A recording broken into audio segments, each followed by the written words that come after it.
This is a study that I did with my colleague Nazzi. Languages are different in many ways, but they're also similar in many ways. Infants learn language just by listening to the sounds that come out of the mouths of people.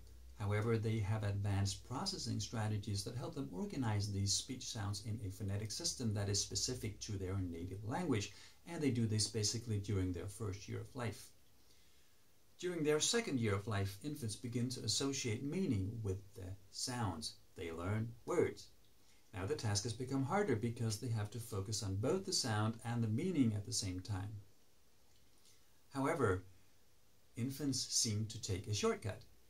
Research on French or Italian learning infants suggests that infants make the task easier just by ignoring the vowels and focusing on the consonants in word processing.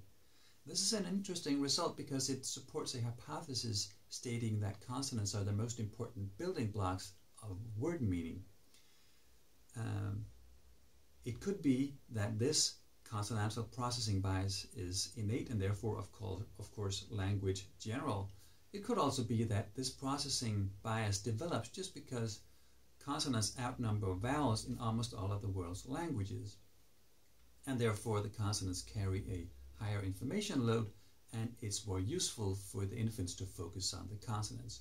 We wanted to find out whether this bias is general or language specific by examining infants learning a highly vocalic language, namely Danish. Danish has more vowels than consonants, or at least can make more vocalic contrasts than consonantal contrasts.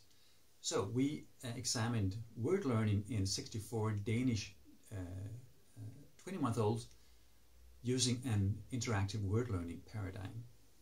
In this paradigm, we taught infants new words, new labels for items that they had probably not seen before, items like these ones from a hardware store.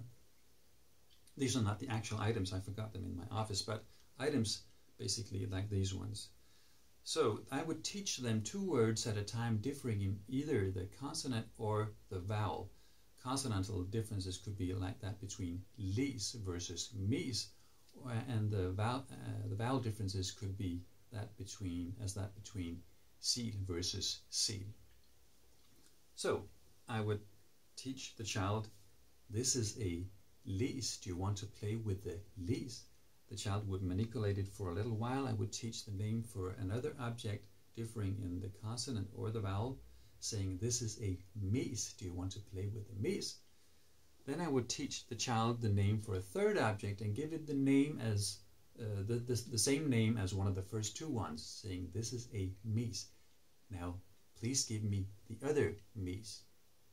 And the child could only do this if the child had noticed the vocalic or consonantal difference between the first 2 words. The results? For consonantal contrasts, infants performed at chance level. That is, they had not noticed differences like that between mis and lis. However, on the vocalic contrast, the Danish infants performed significantly better and significantly above chance.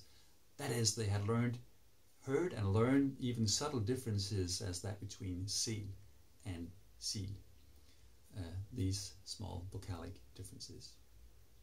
So we infer from this that processing biases, phonological processing biases, are not language general but are language specific and therefore seem not to be innate.